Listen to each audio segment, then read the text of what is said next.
And if you're new to this show, this is just the pre-show. Blah, blah. Okay, there we go. Sorry. That's also how we check the mic. Blah, blah, blah, which is so much better than check, 1, 2. I find it to be a little bit more creative. Yeah. We're getting into YouTube now. We've had a little bit of internet problems today, but it's fine. And dog problems. Our doggy, freshly groomed. Yes, doesn't he look handsome? It's a lot better than he did before. He looked somewhat homeless. He sure did. So we've and yes, he does wear a diaper. It's safer for everyone. Let's not get into that. So episode 22. I'm gonna sneak a little bit. We got an album this week that we're gonna feature that you may or may not have heard of. I know, kind of obscure, but we'll get into it in excruciating detail. Yeah, that's our, like I was talking before, that will be our vinyl discussion for this week. Yep. Among many other great things we have in store for you. No. Let's not do that. This week's sponsor is Cock Blocker Tilapia Soda. People, there's plenty of fish out there, you know? No reason to settle. How come my fish always looks like this? And what a great segue. Yeah. This next segment I'm going to call If the Straitjacket Fits. Okay. I was on the phone with a friend of mine, a guy I've known since early high school days. And I casually mentioned that, you know, you only liked them crazy. He only dated crazy women. And he was so taken aback by this. I just thought everyone knew it. He denied it. And we went a full 12 rounds in the course of an hour. I knew I was right because every time he would introduce me to a girl that seemed normal, I would never see her again. So he says things like this. This is how the discussion went. Erica was great. There was nothing wrong with her. And I was like, the klepto? She stole Zippo. Yeah. Sorry, pre-show. The klepto, she stole Zippos. She stole corkscrews. Okay. She stole the credit card machine from the treehouse that time. Don't you remember? Oh, yeah. Everything was, oh, yeah.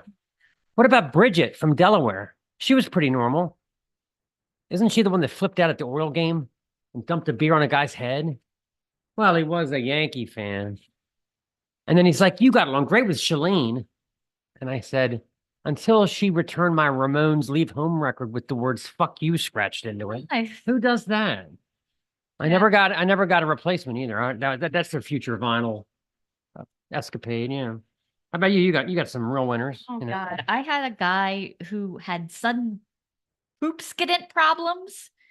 Oh yeah. And one time we were at the movies and he didn't tell me what was going on. He just left me in the car and ran into some bushes by a building to have said poop skident. I mean, really crazy. And this happened more than once. You must have just really been re-examining your life when he was off shitting himself. Yeah. Thinking, how much worse can it get? Shitting than bushes. Yes. And then I dated very briefly this crazy super fit guy, you know, with the super tight t-shirts.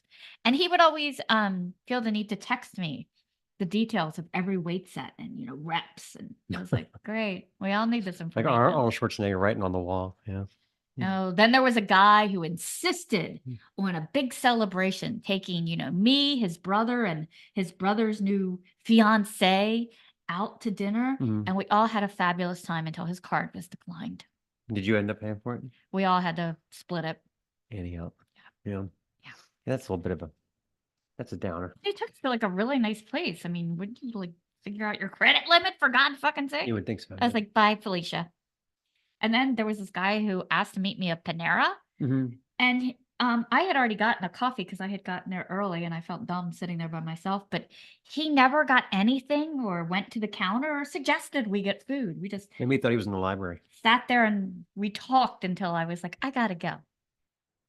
I think he sensed it because he said at the end, I really wish you good luck. I was like, you're really weird.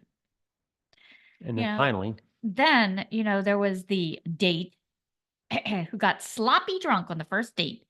And then I offered to drive him home. He gave me an address. Of course, we were new. I had never been over his house, so I just assumed I was dropping him off. But the address, quite unbeknownst to me, belonged to his ex-girlfriend, who opened the door and proceeded to throw eggs at us. Okay. So, you know, funwithmatch.com. Don't do it. Yeah, don't do it. sounds terrible, Just yeah. don't do it. All right, folks. We got a great show for you today.